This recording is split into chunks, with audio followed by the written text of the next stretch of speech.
Ayun, mga kaibigan, mga ka-YouTuber natin diyan. Ito, kain muna tayo ng rambutan dahil na-miss ko ang rambutan.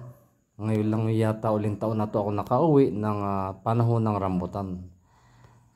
Ito, napakatamis nitong hawak ko na to. Bagong pitas. Dito lang sa likuran namin, marami.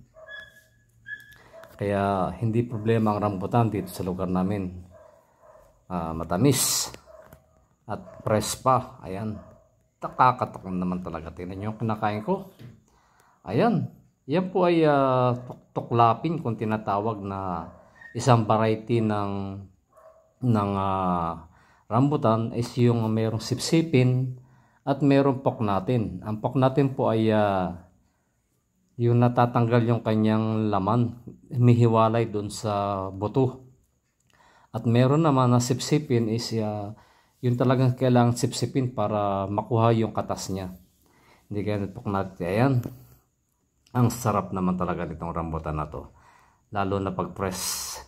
Dahil ako hindi nabili ng rambutan. Dito lang sa likuran at sa kabilang lote namin ay meron ng rambutan.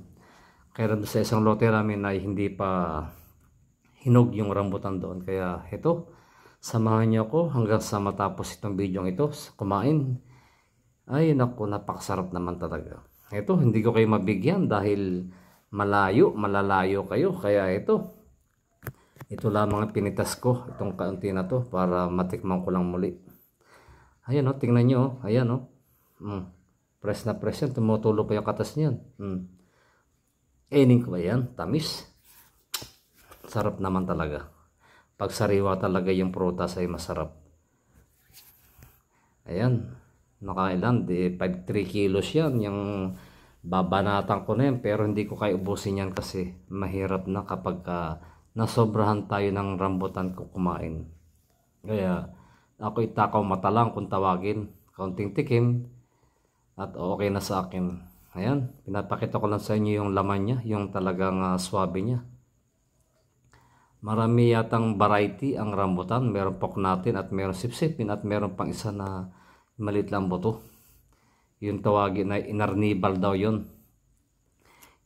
Inarnibal na rambutan is yung makapal ang laman na maliit yata ang buto. Na malalaki. Malaki ang kanyang pagkarambutan. Yun po yata yung tinatawag na yung isang variety. Yun, nalimutan ko kung anong tawag doon. Ayan, napakasarap nitong rambutan na to. Kaya sipag lang talaga ang kailangan para hindi na tayo bibili ng mga prutas natin. Ayan, napakasarap, tamis. Ay nako, nakakapagod din kumain magngata-ngata ng rambutan. At napakatamis nitong rambutan na to. Shout out nga pala sa inyong lahat, mga kaibigan ko dyan. Mga nanonood na aking video ito, shout out sa iyo. Uminom ka muna ng tubig, baka kinauhaw na, saka papanood mo sa video kong ito. Ayan, hindi ko po kayo tinatakam sa pagkain ng rambutan. Ito po ipinapakita ko lang sa inyo na dito sa lugar namin ay panahon na ng rambutan. Kaya po ayan, talaga namang matamis itong rambutan na to.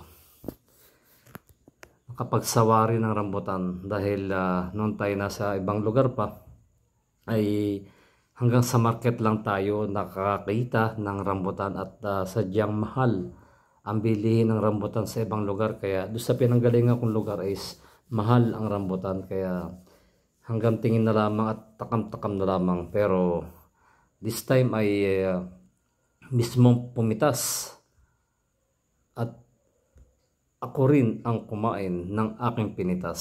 Ayan, napakasarap naman talaga. Sige, sir, yummy. Shout out sa inyong lahat mga kaibigan. Smile and salamat muli sa mga taong sumusuporta. God bless po, mabuhay sa inyong lahat. Smile po at huwag makalimot na magdasal. Salamat po. Bye bye. Paalam.